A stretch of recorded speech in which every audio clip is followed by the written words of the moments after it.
जय हिंद दोस्तों। आज हम देखेंगे कि 1 जुलाई 2025 से हमारा डीए कितना बढ़ने वाला है। उसे मैं एक कैलकुलेटर में कैलकुलेट करके दिखाऊंगा। उस कैलकुलेटर को मैंने इस वीडियो की डिस्क्रिप्शन में भी डाल दिया है। आप चाहें तो उसे डाउनलोड कर सकते हैं और भविष्य में इस्तेमाल कर सकते हैं।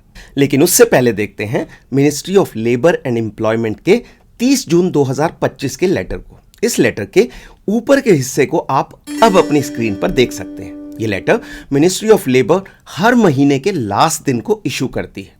मैंने लेटर के इंपॉर्टेंट पॉइंट्स के चारों तरफ रेड कलर का बॉक्स बनाया है। ऊपर से नीचे तक इन बॉक्सेस में जो चीजें लिखी हैं उनके बारे में बताता हूं। तो सबसे ऊपर वाला बॉक्स कहता है कि ये लेटर 30 जून 2025 को इशू हुआ है। दूसरा बॉक्स कहता है कि इस लेटर में consumer price index for industrial workers का डेटा दिया गया है एज ऑन 31 मई 2025, 31 मई 2025 का। तो कहने का अर्थ ये है कि डेटा एक महीने पीछे चलता है। क्यों? क्योंकि मिनिस्ट्री को देश भर में महंगाई का सर्वे करने और रिपोर्ट बनाने में एक महीना लग जाता है। इसीलिए हमारे 1 जनवरी को बढ़ने वाले डीए की कैलकुलेशन फाइनल हो जाती है 1 फरवरी को, और इसी प्रकार 1 जुलाई को बढ़ने वाले डीए की कैलकुलेशन फाइनल हो जाती है 1 अगस्त को। अब आते हैं तीसरे रेड बॉक्स पर। यह कहता है कि मई 2025 में consumer price index for industrial workers 0.5 बढ़ा है। यह पहुंच गया है 144 पे। अब ये कंज्यूमर प्राइस इंडेक्स है क्या? तो ये ही देश में महंगाई की माप करता है। कहीं कहीं आपको ये लिखा मिलेगा सीपीआई एंड एआईसीपीआई, यानी all India consumer price index. अब लेटर में थोड़ा नीचे चलते हैं। यह है पिछले 1 साल का इन्फ्लेशन का डेटा। इन्फ्लेशन का अर्थ है कि पैसे की वैल्यू समय के साथ कितनी नीचे गिर रही है। तो जैसा कि आप देख रहे हैं, मई 2024 से मई 2025 के बीच इन्फ्लेशन है 2.93%। और देश में इन्फ्लेशन को मॉनिटर करता है reserve bank of India. Generally reserve bank of India का गोल रहता है कि इन्फ्लेशन 5% से नीचे होनी चाहिए। तो उसके हिसाब से 2.93 अच्छा इन्फ्लेशन रेट है। अब और नीचे चलते हैं। यह टेबल बहुत इंपॉर्टेंट है। यह टेबल दिखाती है कि सीपीआई कैलकुलेट कैसे किया जाता है।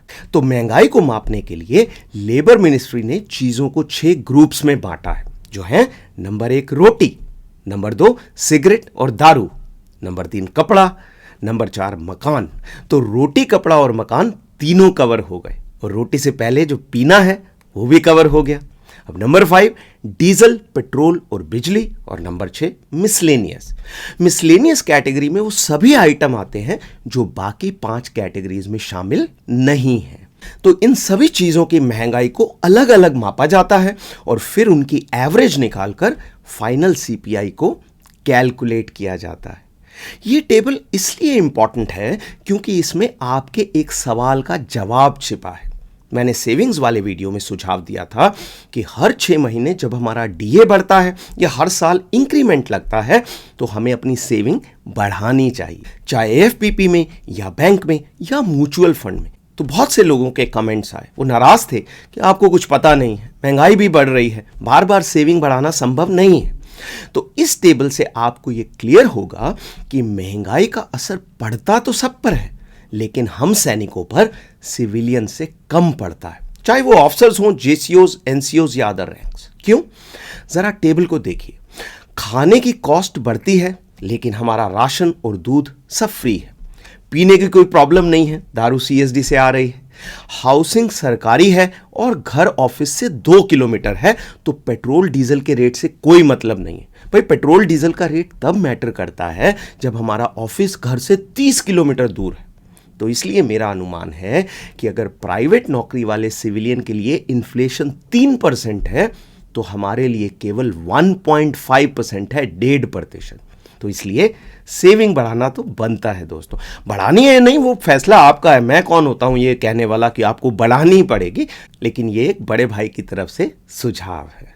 तो ये हो गया लेबर मिनिस्ट्री का मंथली लेटर। अब आपको कैलकुलेटर दिखाता हूं, लेकिन उससे पहले मेरी ओर से एक रिक्वेस्ट।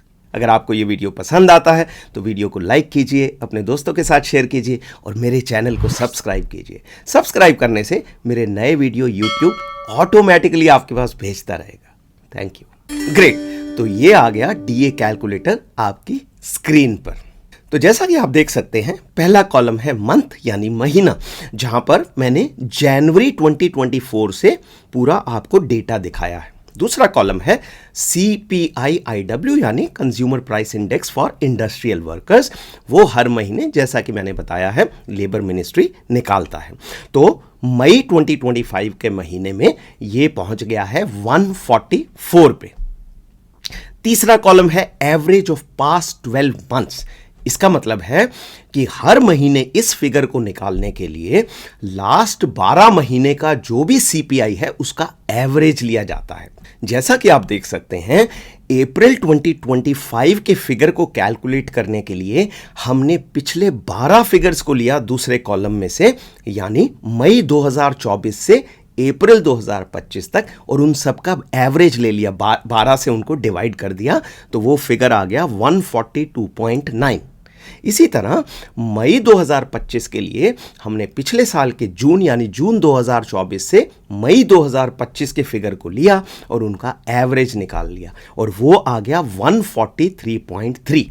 तो ये जो 143.3 है, इसी के बेसिस पे कैलकुलेट होगा कि हमारा डीए कितना है। तो कैसे कैलकुलेट होगा, उसमें फॉर्मूले में ज़्यादा घुसने की ज़रूरत नहीं है, बस सिर्फ इतना बताऊंगा कि जो अगला कॉलम है जिसमें मैंने ऊपर लिखा है नॉर्मलाइज्ड, उसको निकालने के लिए हम 143.3, जो भी ये थर्ड कॉलम है एवरेज ऑफ पास्ट 12 मंथ्स, उसको हम गुणा कर देते हैं 2.88 से। तो 1.43 इंटू 2.88, ये आ गया 412.61।